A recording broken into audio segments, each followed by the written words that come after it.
Salut, c'est Caro de Caro et le Tarot. Aujourd'hui, je te retrouve de nouveau de manière un petit peu informelle dans ma cuisine. Je suis en train de préparer une tarte aux épinards. Ça, c'est le fond de la tarte. C'est un truc que mon gamin, il adore. Et donc, je prépare ça pour ce soir. Je sais même pas quelle heure il est là. Il est quoi? 14h30, comme ça en fait. Ce soir, je n'ai plus à me prendre la tête. Juste, on va mettre les pieds sous la table et on va manger de la tarte aux épinards. Il y aura juste à la réchauffer. Oula, j'ai fait préchauffer ma pâte, mais un peu trop de toute évidence. Bon, ce n'est pas grave.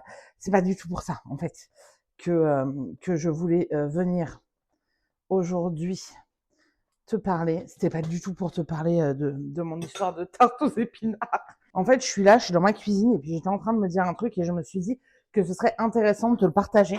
Bon, désolé pour les 1000 bruits et tout, mais voilà, je veux faire ça en même temps. Ce que je voulais te partager, je sais pas si c'était comme moi, mais moi, j'ai tendance à vouloir tout le temps faire des trucs en ayant ou quelque chose dans les oreilles, ou un podcast, ou une vidéo YouTube. Faut tout le temps que je fasse quelque chose et autre chose en même temps. Si je fais un puzzle, je fais pas juste un puzzle. J'écoute un truc en même temps. Si je tricote, je fais pas juste tricoter. J'écoute un truc en même temps. C'est un truc dont je m'étais rendu compte quand j'ai fait mon burn-out, c'est que j'avais toujours du bruit. J'étais environnée que de bruit. Et il fallait tout le temps qu'il y ait quelque chose avec moi. Et ben, le problème, je pense que c'est une des choses qui m'a menée à faire un burn-out, c'est-à-dire qu'il fallait tout le temps que je sois en train de me former, tout était optimisé, la moindre balade était optimisée à écouter une vidéo sur le tarot, suivre une conférence sur l'entrepreneuriat, et puis en plus, il y a 1000 trucs qui m'intéressent, donc j'ai toujours envie d'apprendre plein de trucs, mais du coup, c'était comme si j'étais tout le temps en train de faire rentrer des trucs dans mon cerveau et mon pauvre cerveau. Et je pense que c'est une des choses qui m'a menée au burn-out. Et en fait, au tout début de mon burn-out, alors que je savais même pas que c'était ce qui était en train de se passer pour moi, j'ai eu le truc de me dire, en fait, j'écoute trop de choses. Et quand j'écoute trop de choses extérieures, je ne m'écoute plus moi. Donc, il est nécessaire que je fasse silence. Et j'ai arrêté d'écouter What milliards de podcasts, de vidéos, de passer mon temps à être tout le temps sur Insta. Et je suis passée à des activités où j'écoutais plus ce qui se passait dans ma tête. Donc, et des activités qui forçaient mon cerveau à ralentir et à être plus cool. Et c'est sûr que scroller sur les réseaux sociaux, bah, ça n'aide pas ton cerveau à ralentir. Faire trois choses en même temps, ça n'aide pas ton cerveau à ralentir. Et puis surtout, quand t'es tellement absorbé par la voix des autres, tu n'entends plus ta propre voix. Et c'est un vrai problème. Pourquoi c'est un vrai problème? Parce qu'en fait, on a besoin de se laisser du temps pour réfléchir tranquillement à des trucs. Mais tu sais, réfléchir un peu, genre, ça processe, j'arrive pas à parler, ça processe en tâche de fond. C'est pourquoi c'est tellement génial de faire un puzzle. C'est pas parce que tu peux faire un puzzle et en même temps écouter un truc. C'est parce que faire un puzzle, ça te permet, et le tricot c'est la même chose, toutes les activités manuelles c'est la même chose. Attends, je mets ma tarte dans le four là. Faut que je vérifie combien de temps elle cuit. Combien de temps elle cuit? 45 minutes. Donc du coup, hop, je t'embarque parce je vais aller mettre un minuteur. Donc en fait, qu'est-ce que j'étais en train de dire? Donc en fait, quand je suis en train d'écouter, voilà, pourquoi c'est, oh punaise, ça y est, j'ai retrouvé mon truc. Bon, tu vois tout mon bordel en arrière-fond. Allez, c'est ça, c'est la vraie vie, ça. Et bienvenue dans le reste de mon bordel. Ah ouais, c'est vraiment trop le bordel. Bah, c'est pas grave. Ça y est, je pars dans tous les sens. C'est reparti pour Caro digresse. Donc en fait, hop. Non mais regarde ça comme c'est trop mignon, ce minuteur arc-en-ciel. Ok, je vais m'installer pour digresser tranquillement. Je vais me prendre un thé pour continuer à digresser. Donc en fait, quand je reviens à ce que je voulais dire, quand on fait une activité manuelle, que, que ce soit du tricot, du puzzle, quoi que ce soit, et ben en fait, le principe qui est hyper utile derrière cette activité, c'est que tes mains sont occupées. Donc pendant que tes mains sont occupées, ton cerveau, il peut mieux réfléchir et il peut mieux processer. Et en gros, c'est aussi à ça que ça sert les activités manuelles, même si, bien sûr, ça sert aussi de ouf à te détendre. Et c'est quelque chose de très bon pour la santé mentale, voilà, de faire des activités manuelles. Et en fait, c'est hyper important de faire silence et de pas faire 12 trucs en même temps. Parce que quand tu fais pas 12 trucs en même temps, ben, tu peux vraiment réfléchir de manière plus posée, de manière plus constructive, même si t'es pas là en train de réfléchir hyper consciemment à un problème et tout ça, mais au moins tu, il y a un truc un peu en toile de fond comme ça. Et le fait de ne pas avoir du bruit tout le temps dans les oreilles et de faire silence permet d'entendre ta petite voix intérieure. Ça y est, c'était le bordel. J'espère que c'était clair tout ce que je t'ai dit. Si c'était pas clair, eh ben dis-le-moi en commentaire et j'essaierai de te faire un mini résumé du bordel. Et voilà. Et en fait, ce truc-là, je m'en suis rendu compte donc en septembre 2024 quand j'ai fait mon burn-out. En fait, j'ai arrêté d'écouter tous ces trucs et d'essayer de faire absolument rentrer des informations dans ma tête. Et déjà, ça m'a fait beaucoup de bien. Ça a lâché beaucoup de pression de faire ça. Bon, ensuite, j'ai découvert le tricot. Le tricot est entré dans ma vie et alors là, c'est vraiment quelque chose qui m'a fait tellement de bien dans mon, enfin voilà, dans mon processus de guérison parce que j'étais vraiment dans une période où je n'arrivais plus à créer, j'arrivais plus à rien faire et de me dire que j'étais capable de faire quelque chose de mes 10 doigts, même si c'était une écharpe toute pétée pour les doudous de mon fils, et ben c'était déjà énorme. Ça, j'en ai déjà parlé dans une autre vidéo, je crois. Voilà. Mais en tout cas, là, pour revenir à ce que je voulais dire, qui était le fait de faire silence, je me fatigue à partir dans tous les sens. Je te le dis. Le fait de faire silence. En ce moment, je suis dans une période qui est à la fois plutôt cool et à la fois très intense. C'est assez intense au niveau boulot parce que je suis en train de créer carte de cours facile. C'est-à-dire que le groupe qui fait carte de cours facile, donc ma formation pour comprendre enfin les cartes de cours, le groupe, il a déjà commencé. Et pendant que le groupe avance, là, ils ont fait les valets la semaine dernière. Enfin, elles ont fait les valets la semaine dernière. Là, cette semaine, elles font les cavaliers. Pendant qu'elles avancent, ben moi, je continue à construire la formation et à faire le reste. Et donc, du coup, ça veut dire que j'ai des dates de delivery qui sont très précises. Je peux pas me dire, ah, vas-y, là, t'es fatigué, meuf, tu vas te reposer un peu, et puis ça sortira quand ça sortira. Non, ça sortira quand ça doit sortir pour mes clientes. Et donc, c'est plutôt intense. Donc, il y a ça, plus il y a bah, toutes les problématiques qui, pour moi, sont liées à l'entrepreneuriat aujourd'hui. J'ai repris mon entreprise il n'y a pas tant de temps que ça.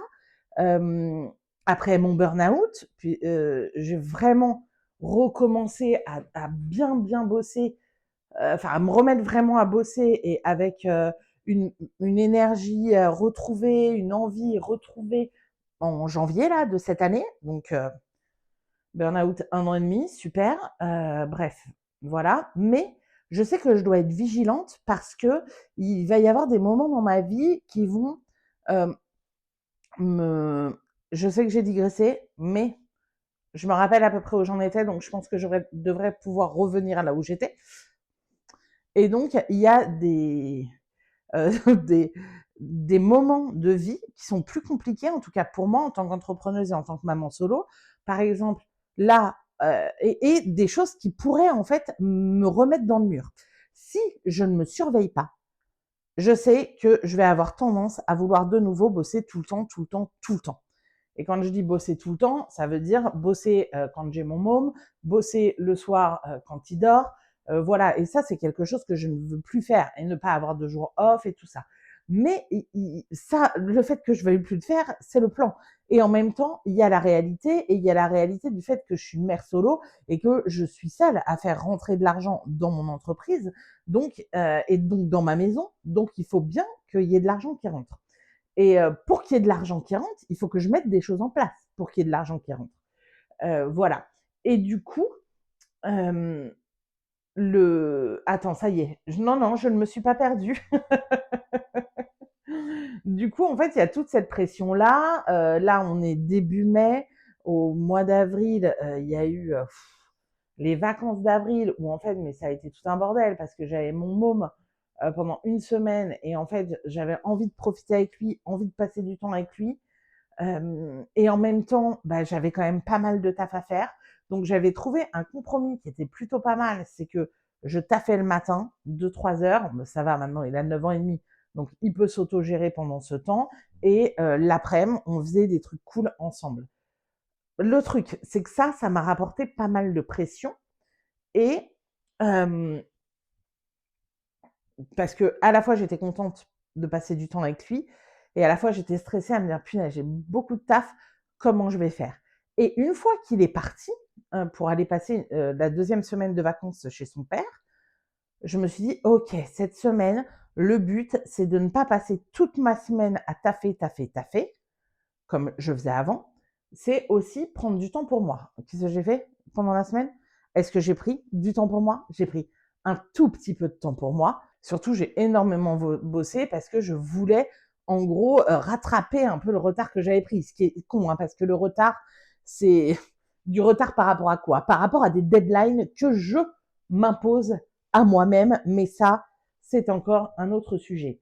Et dont on ne va pas parler aujourd'hui. Donc en fait, j'avais pas mal cette pression.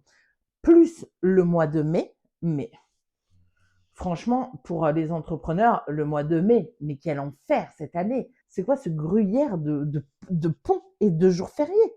La semaine prochaine, là, donc la semaine qui vient, quand tu verras cette vidéo, on a 5 jours avec les mômes. Non, moi, j'ai pas fait un môme pour ça. Hein, pas... comment je fais si l'école, elle peut pas gérer mon môme? Et en plus, donc, du coup, c'est un week-end où il est avec moi. Et comme c'est un week-end, là, j'enregistre, on est quoi? On est le 4 ou le 5 mai. Donc, comme le pont de l'Ascension, c'est un week-end où mon fils est avec moi, là, je suis en train d'anticiper et de me dire, OK, comme la semaine prochaine, je ne vais avoir que 2 jours pleins où je vais pouvoir taffer, ça veut dire que là, ce week-end qui vient où il n'est pas avec moi, il faut que je taffe. Donc, en fait, ça fait que j'ai pas des vrais jours off et ça fait que ça me met une grosse pression. Donc, en fait, voilà le terrain en ce moment. Déjà, professionnellement, j'ai pas mal de pression. Personnellement, il y a, en fait, j'ai des proches qui vivent des moments compliqués et en fait, forcément, ça m'affecte. Euh, et voilà. Et du coup, bref, je ne vais pas m'étendre là-dessus. Et également, même si dans ma vie quotidienne, dans ma relation avec mon fils et tout, bah ça va bien. En fait, j'ai un truc dans ma relation avec moi-même et ma relation avec mon histoire en ce moment, des choses qui sont là et puis qui ont envie de s'exprimer, des vieux trucs, des vieux dossiers là qui demandent à être réouverts. Et même si moi j'ai pas trop envie de les réouvrir, mais tu sais ce que c'est, hein, les vieux dossiers quand ils viennent gratter à ta porte. Bref. Et en fait, tout ça fait que j'ai du mal à trouver du repos, j'ai du mal à aller me coucher, j'ai du mal à, comme j'ai pas envie de réouvrir les vieux dossiers, parce que c'est des choses qui sont extrêmement désagréables.